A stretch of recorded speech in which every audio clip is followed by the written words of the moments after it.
पर, तो खूनी पंजा पर, कांग्रेस की विधवा पर, जर्सी गाय पर, 50 करोड़ की गर्लफ्रेंड पर रेनकोट पहनकर नहाते हैं हमारे प्रधानमंत्री को कहने पर पहले नरेंद्र मोदी जी को गिरफ्तार करिए और फिर किसी के खिलाफ एक्शन लीजिएगा। निजी आक्षेप आप लगाते हैं, नेहरू का सरनेम क्यों नहीं यूज करते जैसी ओछी बात भारतीय संस्कृति के खिलाफ आप बोलते हैं और हमारे नेताओं को यहाँ से अरेस्ट करके ले जा रहे हैं। एक स्लिप ऑफ टंग हुआ, उन्होंने अपने आप को करेक्ट किया। आपने तो पूरे होशो हवास में इतनी भद्दी और गंदी बातें कही हैं कि आप मुंह छिपाने लायक नहीं है। देखिए, जिस तरह से आज पवन खेड़ा जी को झूठ बोल करके पहले फ्लाइट से उतारा गया और अब ये कहा जा रहा है कि हम डीप्लेन कर रहे हैं, एफआईआर की कोई कॉपी शो नहीं कर रहे हैं, डीजीसीए के जो रूल्स हैं उसको फॉलो नहीं कर रहे हैं, सीधे सीधे कहने कि हमें वर्बली कहा गया है असम में एफआईआर है, यहाँ एफआईआर है और हम ले जाएंगे। ये पूरी तरह से नियम कानून संविधान के खिलाफ है। हम उसके लिए यहाँ पर बैठे हुए हैं पवन खेड़ा जी के साथ।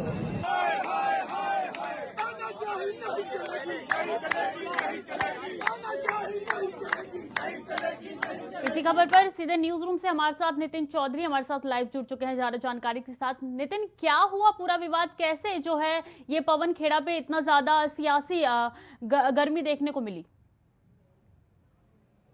जी देखिए स्वीटी, बिल्कुल जिस तरीके से आज कांग्रेस के नेता पवन खेड़ा रायपुर अधिवेशन में शामिल होने के लिए जा रहे थे दिल्ली एयरपोर्ट से इंडिगो में, जैसे फ्लाइट के अंदर वो बैठे तो फ्लाइट के अंदर बैठते ही दिल्ली पुलिस ने उन्हें एयरपोर्ट से जो है गिरफ्तार कर लिया गया था, क्योंकि आसाम में एक मामला इन पर दर्ज कराया गया था, केस दर्ज है। तो उसी को देखते हुए 18 फरवरी को उन्होंने मुंबई में जो है एक अवध टिप्पणी की थी, मोदी के प्रधानमंत्री नरेंद्र मोदी के पिता को लेकर एक अवध टिप्पणी की गई थी। जिस तरीके से देश के प्रधानमंत्री नरेंद्र मोदी के पिता के लिए अवध टिप्पणी की गई थी, तो उसको देखते हुए आसाम की पुलिस ने इनको गिरफ्तार करने का प्रयास किया था। लेकिन आज जिस तरीके से रायपुर के लिए पवन खेड़ा अधिवेशन में शामिल होने के लिए जा रहे थे, क्योंकि रायपुर में अधिवेशन सम्मेलन चल रहा है कांग्रेस का, तो सम्मेलन में खुद पवन खेड़ा सम्मिलित होने के लिए जा रहे थे। लेकिन उसी के बाद जैसे ही पवन खेड़ा एयरपोर्ट पहुंचे, दिल्ली एयरपोर्ट में इंडिगो फ्लाइट में बैठने वाले थे, तो जब भी तुरंत जो है दिल्ली पुलिस और असम पुलिस की गिरफ्तार के सहयोग से जो है दिल्ली पुलिस ने उन्हें गिरफ्तार किया, उनसे पूछताछ की जा रही थी। लेकिन उसके बाद जैसे पवन खेड़ा ने ट्वीट करने के बाद ही उनको जो है उनका बताया गया कि उनके जो बैग है, उनके बैग में सामान का चेक कराया जा रहा है। लेकिन उसके बाद में फिर दोबारा दिल्ली पुलिस का कहना है कि आपसे जो डीसीपी हैं दिल्ली पुलिस के, वो आपसे मुलाकात करेंगे। तो उसको देखते पवन खेड़ा को 11:30 बजे से जो है दिल्ली पुलिस ने अपने साथ रखा था। उसी के बाद ही जैसे ही उनसे डीसीपी की जो बात की गई, उन्होंने ट्वीट किया कि मुझसे डीसीपी भी मिलने के लिए नहीं आ रहे हैं, और साथ ही पवन खेड़ा पे जो 3 एफआईआर दर्ज हो रही हैं, उन तीनों केसों को जो है एक ही कोर्ट में जो है साथ कर दिया गया। जिस तरीके से दिल्ली पुलिस ने जो है आज एफआईआर दर्ज किया। लेकिन अब फिलहाल की बात की जाए तो पवन खेड़ा को अभी फिलहाल के लिए जमानत दे दी गई है। जी, पवन खेड़ा पे जो 3 एफआईआर दर्ज हुई है वो कहाँ कहाँ हुई है और क्या है एफआईआर में दर्ज के नाम पे क्या किया गया है? जी देखिए, बिल्कुल जिस तरीके से प्रधानमंत्री नरेंद्र मोदी के पिता के लिए जो है टिप्पणी की थी 18 फरवरी को मुंबई में एक प्रेस कॉन्फ्रेंस पवन खेड़ा ने की गई थी। फिर लेकिन उसके बाद लखनऊ की बात की जाए तो लखनऊ में भी एक एफआईआर दर्ज है। उन्होंने लखनऊ में प्रेस कॉन्फ्रेंस में पहले भी अवध टिप्पणी की गई थी प्रधानमंत्री के पिता के लिए। लेकिन उसके बाद में जैसे ही पवन खेड़ा पे जो आज अधिवेशन में शामिल होने के लिए जा रहे थे रायपुर, तो रायपुर में जो पहले ही जाते दिल्ली एयरपोर्ट पर इंडिगो फ्लाइट में बैठने वाले थे, तो फ्लाइट में जो यात्री अपना बैठे हुए थे, जो यात्री जाने के लिए तैयार बैठे थे, तो उस फ्लाइट को पहले ही रद्द कर दिया गया था, क्योंकि पवन खेड़ा और कांग्रेस के नेताओं ने वहां पर बैठ के जो है धरना प्रदर्शन शुरू कर दिया गया था। कांग्रेस के नेताओं का कहना है जिस तरीके से प्रधानमंत्री भारतीय जनता पार्टी की सरकार है तानाशाही दिखा रही है, तो उसको देखते हुए बर्दाश्त नहीं की जाएगी, क्योंकि कांग्रेस जो है पूरी तरीके से अपने अधिवेशन में शामिल होने के लिए तमाम बड़े बड़े नेता वहां पहुंच रहे थे आज रायपुर। तो रायपुर में जाने से जो है पवन खेड़ा को रोकर जो कांग्रेस के तमाम बड़े नेता थे, वो सब लोग जो है धरना प्रदर्शन करने लगे। लेकिन अब कुछ दिन के लिए जो है 3 दिन के लिए पवन खेड़ा की जो रोक है गिरफ्तारी की, वो लगा दी गई। सुप्रीम कोर्ट ने जो है जमानत दे दी गई। लेकिन अभी मंगलवार तक की जो सुनवाई है इस पे करने की बात की जा रही है। जी, हम सुन रहे हैं कि किस तरीके से कांग्रेस ये लगातार बयान दे रही है। कांग्रेस की प्रतिक्रिया ये भी आ रही है कि हमारे अधिवेशन को जो है नष्ट करने के लिए ये सब एक चाल बिछाया जा रहा है।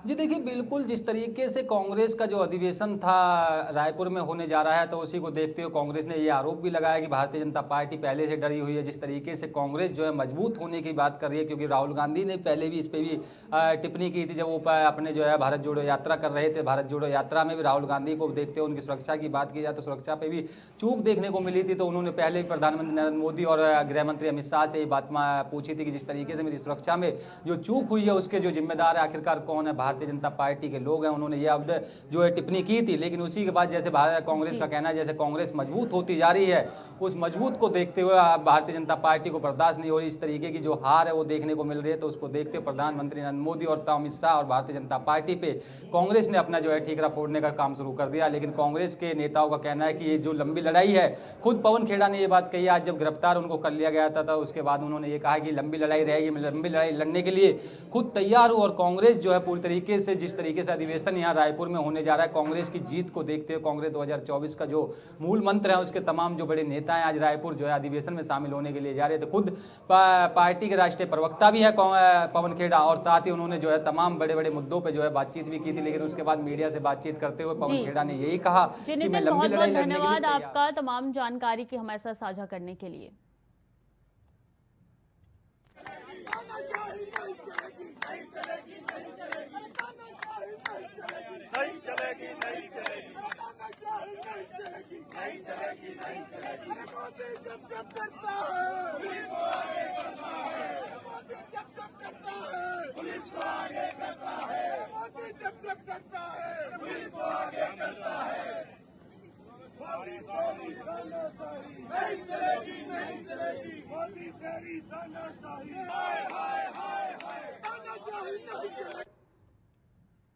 पंजाब से बड़ी खबर सामने आ रही है। पंजाब के अमृतसर में वारिस पंजाब देश संगठन के प्रमुख अमृतपाल सिंह के समर्थकों ने अजनाला पुलिस स्टेशन पर हमला कर दिया है। अजनाला थाने में पहुंचकर समर्थकों ने तलवारों और बंदूकों के साथ पुलिस बैरिकेड्स को तोड़ दिया है। समर्थक अमृतपाल सिंह के करीबी लवप्रीत तूफान की गिरफ्तारी के विरोध में पुलिस स्टेशन के बाहर इकट्ठा हुए थे। बता दें कि अमृतपाल सिंह का नाम पंजाब के शिवसेना नेता सुधीर सूरी हत्याकांड में भी सामने आया था। सुधीर सूरी के परिवार ने हत्याकांड में अमृतपाल सिंह का नाम भी शामिल करने की मांग की थी। इसके बाद पुलिस ने अमृतपाल सिंह को नजरबंद कर दिया था। दरअसल अमृतपाल सिंह जालंधर के विशाल नगर में कीर्तन के लिए रवाना होने वाले थे, तभी पुलिस ने गुरुद्वारे के पास अमृतपाल को नजरबंद कर दिया था। तो पंजाब की ये तस्वीरें हैं जो आपको हम दिखा रहे हैं कि किस तरीके से अजनाला थाने पे हमला हुआ है। अमृतपाल सिंह के समर्थकों ने जो है ये हमला किया है। तो तस्वीरों के माध्यम से आपको दिखा रहे हैं हम कि किस तरीके से भीड़ वहां पे जुटी हुई है, हमला किया जा रहा है पुलिस स्टेशन पे। बड़ी जानकारी पंजाब से निकल के सामने आ रही है।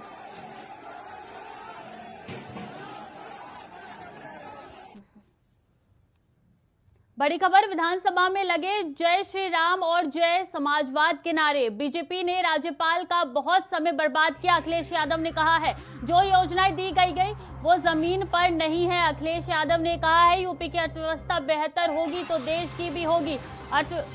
अखिलेश यादव की तरफ से बयान दिया गया है। आज यूपी की आबादी 25 करोड़ बताई जा रही है। वित्त मंत्री की शायरी की तुकबंदी अच्छी नहीं है। आंखों पर सियासत का असर देख रहे किस और लगी आग किधर। तो बड़ी जानकारी, अखिलेश यादव ने ये बयान दिया है। आंखों पर सियासत का असर देख रहे किस और लगी आग किधर देख रहे।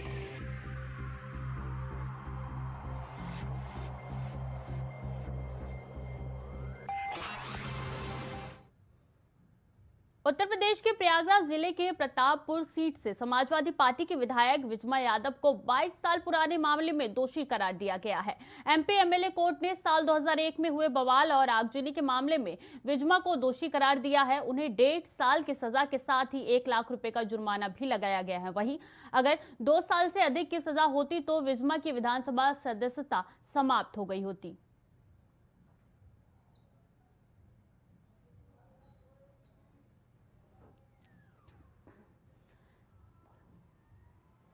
इसी खबर पे हमारे साथ सोहेब रिजवी सीधे जुड़ गए हैं प्रयागराज से लाइव। सोहेब, क्या है पूरा मामला, किस तरीके से उनकी सदस्यता पे जो संकट मंडरा रहा है?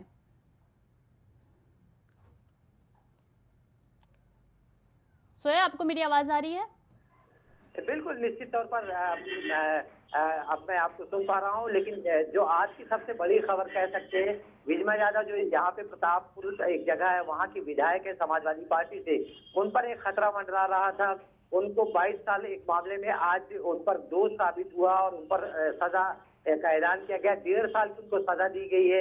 1 लाख रुपए से ज्यादा 1 लाख रुपए उनके ऊपर जुर्माना लगाया गया। दरअसल पूरा मामला आज से 22 साल पहले सराय इनायत इलाके में हुआ था, जहां इन पर आरोप है कि इन्होंने पुलिस टीम पर हमला किया था, अपने समर्थकों को उकसाया था। इस तरह के गंभीर मामलों में इन पर मुकदमा दर्ज हुआ था और बाकायदा इनके अलावा करीब 14 और लोग थे जो उन पे आरोपी बनाए गए थे और 22 साल तक इस मामले में ट्रायल चला। तमाम प्रक्रियाओं से पूरा होता हुआ एमपी एमएलए कोर्ट में ये पूरा मामला सुनवाई में रखा गया था, जिसमें कोर्ट ने आज जो अपनी सजा सुनाई है उसमें विजमा यादव को 1.5 साल की सजा सुनाई है और 1 लाख रुपए इन पर जुर्माना लगाया है। हालांकि ये इनके लिए राहत जरूर हो सकती है, क्योंकि जो अभी नए नियम के तहत 2 साल की ज्यादा सजा पाने वाले की विधायक की जो सदस्यता है वो जाती है। पिछले दिनों समाजवादी पार्टी के 2 बड़े नेताओं आजम खां और उनके बेटे को सजा मिली थी, जिसकी वजह से उनकी विधायकी जा चुकी थी और आज भी ये उम्मीद लगाई जा रही थी कि हो सकता है कि जो सजा का ऐलान है उसमें विजमा यादव के लिए भी खतरा हो सकता है। लेकिन जैसे ही निर्णय आया, कोर्ट ने जो अपना फैसला सुनाया उसमें विजमा यादव को 1.5 साल की सजा दी गई है और 1 लाख रुपए का जुर्माना लगाया गया। तो कहीं ना कहीं ये जरूर उनके लिए राहत हुई कि उनकी विधायक जो की सदस्यता है उस पर किसी तरह की कोई आंच नहीं है। लेकिन इतना जरूर है कि उन्हें सजा जरूर मिली है, उसमें दोष साबित हुआ उनके ऊपर और इस पूरे मामले में कोर्ट में उनकी तरफ से बेल के लिए एप्लीकेशन की, क्योंकि ये जमानती वारंट था और जमानती वो थी, उस प्रक्रिया थी, उसमें उनको जमानत दे दी गई तो वो रिहा भी हो गई हैं। तो ये कहा जा सकता है कि विजमा यादव के लिए आज कहीं खुशी और कहीं गम की बात कही जा सकती है, क्योंकि एक तरफ जहां उन्हें 1.5 साल की सजा दी गई है, 1 लाख रुपए का जुर्माना लगाया गया, वही ये राहत उनके लिए जरूर है कि जो उनकी विधायक की सदस्यता थी वो जो 2 साल की सजा के बाद खत्म हो सकती थी वो बच गई है। तो उनके लिए ये राहत जरूर है। जी, एमपी एमएलए कोर्ट में ये सजा उनको सुनाई गई है, तो क्या उसके साथ क्या है, उन्होंने कोर्ट में ये भी कहा गया है कि वो अपने राज्य से बाहर नहीं जा सकते या कोई इंटरनेशनल टूर पे नहीं जा सकते, ऐसा कुछ कहा गया है? देखिए, पूरी जो कानूनी प्रक्रिया की तरफ जो उनके ऊपर आर्डर दिया, चूंकि वो उनके ऊपर सजा 1.5 साल की जरूर हुई है, उन पर जुर्माना भी लगाया गया, तो जो न्यायिक प्रक्रिया उसका पालन करना पड़ेगा, क्योंकि इस मामले में सजा और सजा के बाद उन्होंने उनके वकीलों की तरफ से उनकी जमानत के लिए एक एप्लीकेशन दी गई जिस पर उन्हें जमानत दे दी गई। तो चूंकि इस मामले में वो बाइज्जत बरी नहीं हुई है, वो दोष सिद्ध हुआ है, सजा हुई है, तो इन तमाम जो कानूनी बंधन है उसमें जरूर उन पर बंधन रहेगा। लेकिन इतना उनके लिए राहत है कि जो विधायक की सदस्यता जांचने का खतरा था वो कम हुआ है। बाकी तमाम प्रक्रियाओं में हो सकता है कि आने वाले दिनों में इसको चैलेंज किया जाए, जो इनकी सजा है इसको और बढ़ाने के लिए सरकार की तरफ से भी चैलेंज किया जा सकता है और इनकी तरफ से भी कोर्ट में चैलेंज किया जा सकता है ऊपर की अदालत में। तो ये प्रक्रिया भी कानूनी प्रक्रिया है, इसके तहत हो सकती है। तो इन पर जो फिलहाल जो उन पर दोष सिद्ध हुआ, जो सजा हुई, उसके नियमों को अब इनको जरूर पालन करना होगा। लेकिन ये इनके लिए राहत जरूर है कि इनकी जो विधायक की सदस्यता थी वो जाने का जो खतरा था वो टल गया है। जी, बहुत बहुत धन्यवाद आपका तमाम जानकारी हमारे साथ साझा करने के लिए। खबरों में आगे बढ़ेंगे। योगी सरकार में मंत्री दानिश आजाद ने सदन में हंगामे को लेकर सपा पर निशाना साधा और कहा कि सदन यूपी के विकास के लिए जरूरी होता है, समाजवादी पार्टी का विकास से कोई मतलब नहीं है। योगी की अगुवाई में पिछड़े समाज का उत्थान हुआ है। सदन में हंगामे पर बोले मंत्री दानिश। इस तरीके से जो कार्रवाई सदन की ये बाधित करना उचित नहीं है। अगर समाजवादी पार्टी के पास कोई सवाल है, सरकार सारे सवालों के उत्तर देने के लिए स्पष्ट तैयार है। और जिस तरीके से आपने देखा कि सदन में माननीय अध्यक्ष महोदय जी ने भी, स्पीकर जी ने भी बार बार ये समाजवादी पार्टी के जितने भी नेतागण हैं उनसे कहा कि आपके सवाल है, सरकार उसके उत्तर देने को तैयार है। सवाल सरकार सुनने को तैयार है। संवाद के साथ विकास को सुनिश्चित करना ये उत्तर प्रदेश की योगी सरकार की प्राथमिकता है। योगी सरकार के मंत्री दयाशंकर सिंह ने कवि कुमार विश्वास और जातीय जनगणना पर क्या कुछ कहा है, आइए आपको सुनवाते हैं। ये बजट जो है नौजवानों को रोजगार देने वाला बजट है। ये बजट आप देखिए कि जो हमारे पूर्वांचल और बुंदेलखंड को विशेष रूप से इसमें जो उनके विकास के लिए पहली बार, जहां पूर्वांचल में कभी भी कोई इस तरह की कोई योजनाएं नहीं होती थी, वहां पर आप निवेश के कारण वहां पर जो नए नए कल कारखाने खुल रहे हैं उसमें इस बजट में ऐसे, चाहे वो डेयरी का क्षेत्र हो या मत्स्य का क्षेत्र हो या किसानों को अपने उनके कृषि संबंधित औजार खरीदने का हो, इसमें विशेष प्रावधान किया गया है। अगली बड़ी खबर की ओर रुख करते हैं। नोएडा दौरे पर सपा अध्यक्ष अखिलेश यादव दिल्ली आकर नोएडा का दौरा करेंगे। अखिलेश यादव नोएडा में करेंगे राजपाल यादव की मूर्ति का अनावरण। नोएडा में जनसभा को भी संबोधित करेंगे अखिलेश यादव। तो अखिलेश यादव का नोएडा दौरा है, दिल्ली आकर फिर नोएडा जाएंगे अखिलेश यादव। इस दौरान राजपाल यादव की मूर्ति का भी अनावरण करेंगे। नोएडा में जनसभा को भी संबोधित करेंगे अखिलेश यादव। अखिलेश यादव का नोएडा दौरा, आपको बता दें कि पहले दिल्ली आकर फिर नोएडा पहुंचेंगे अखिलेश यादव। नोएडा में जनसभा को भी संबोधित करेंगे अखिलेश यादव। नोएडा दौरे पर अखिलेश यादव रहेंगे। आपको बता दें नोएडा दौरे पर सपा अध्यक्ष अखिलेश यादव रहेंगे। दिल्ली से फिर नोएडा की ओर जाएंगे अखिलेश यादव। नोएडा में जाने के बाद राजपाल यादव की मूर्ति का भी अनावरण करेंगे। तो बड़ी जानकारी, नोएडा दौरे पर रहेंगे अखिलेश यादव, राजपाल यादव की मूर्ति का अनावरण करेंगे। इस दौरान जनसभा को भी संबोधित करेंगे अखिलेश यादव। तो सपा अध्यक्ष अखिलेश यादव नोएडा दौरे पर रहेंगे। दिल्ली के बाद सीधे नोएडा पहुंचेंगे अखिलेश यादव। इस दौरान वो जनसभा को भी संबोधित करेंगे।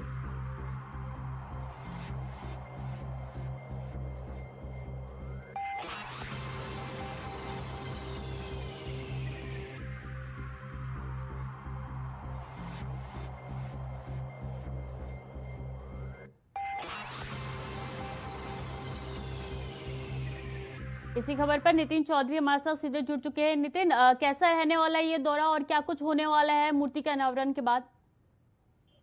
देखिए, बिल्कुल समाजवादी पार्टी के राष्ट्रीय अध्यक्ष और पूर्व मुख्यमंत्री अखिलेश यादव का कल नोएडा का दौरा रहेगा, जिसके ऊपर अखिलेश यादव पहले जो है दिल्ली जाएंगे। दिल्ली से जाकर फिर वो नोएडा के लिए आएंगे। नोएडा के सेक्टर 63 में जो है वो एक जनसभा को संबोधित भी करेंगे। जिस तरीके से यहाँ नोएडा में राज्यपाल यादव है, उनकी मूर्ति का भी जो है यहाँ पर अखिलेश यादव जो है निवारण करेंगे, उससे जो है फूल मालाओं से विस्तृत करेंगे, साथ ही जनसभा को भी संबोधित करेंगे। क्योंकि जिस तरीके से अखिलेश यादव का जो है दौरा ये बिल्कुल खास माना जा रहा है। पुलिस फोर्स की बात की जाए तो पुलिस फोर्स पूरी तरीके से अलर्ट कर दी गई, क्योंकि पूर्व मुख्यमंत्री है अखिलेश यादव और उनकी कोई सुरक्षा में कोई चूक ना हो, तो उसको देखकर नोएडा पुलिस जो है चप्पे चप्पे पर नजर बना रखी है। और साथ ये भी कहा जा रहा है कि इस तरीके की जानकारी है कि जब अखिलेश यादव आए थे पिछली बार भी, क्योंकि उन पर जो है पहले भी उनकी सुरक्षा में चूक देखने को मिली थी, लेकिन अब की बार अखिलेश यादव ने खुद ये बात बताई है कि अब पहले वो दिल्ली जाएंगे, दिल्ली से फिर वो नोएडा आएंगे, क्योंकि उसको जो है 12:30 बजे का यहाँ पर समय दिया हुआ है कि पहले राज्यपाल यादव की मूर्ति का जो है निवारण करेंगे, उसका जो है उसके बाद में जनसभा को संबोधित करेंगे। जी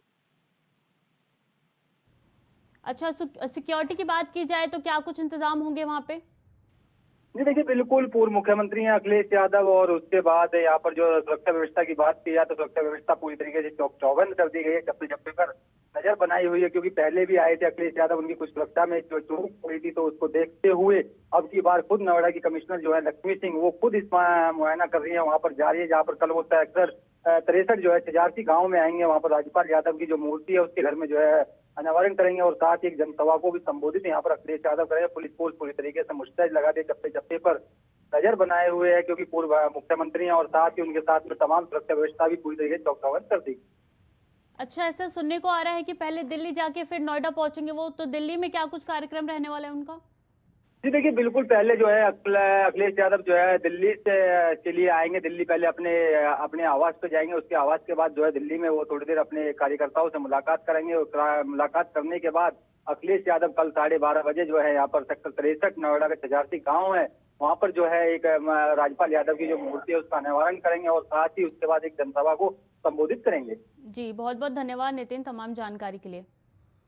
मनी लॉन्ड्रिंग मामले में दिल्ली के मंडौली जेल में बंद महाठग सुकेश चंद्रशेखर की जेल में छापेमारी की गई।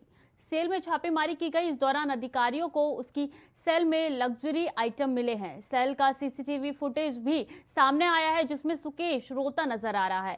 छापेमारी का एक वीडियो सामने आया है। इस मंडौली जेल में सुकेश की सेल का बताया जा रहा है। वीडियो में सुकेश की सेल में अधिकारी तलाशी करते हुए नजर आ रहे हैं। बताया गया कि छापे के दौरान सुकेश की सेल में 1.5 लाख रुपए की ब्रांडेड चप्पल मिली है। इसके अलावा 80,000 रुपए की 2 जीन्स भी मिली है।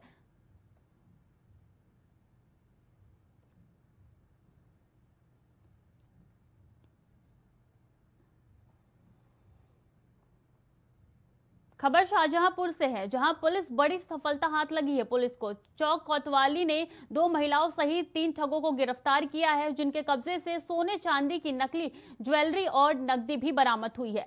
ठग महिलाओं ने पूछताछ में बताया कि वो एक गिरोह से बनाने वाले लोगों को ठग बनाती है और ऐसे कई सैकड़े ठगों को वो ठग चुकी है।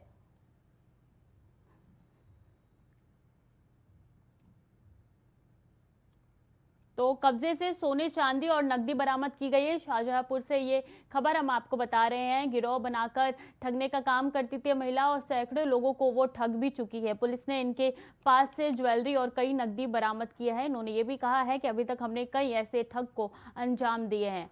तो शाहजहांपुर से एक खबर हम आपको बता रहे हैं। ये जानकारी शाहजहांपुर से हम सीधे आपके साथ साझा कर रहे हैं। गिरोह बनाकर ठगने का काम करती थी। मैनपुरी पुलिस को सफलता हाथ लगी है। घिरौर पुलिस ने टप्पेबाजों को गिरफ्तार कर लिया है। बदमाशों के पास से 1 किलो सफेद धातु बरामद हुई है। आरोपी काफी लंबे समय से काम कर रहे थे। पुलिस अधीक्षक ने प्रेस वार्ता कर इसकी जानकारी दी।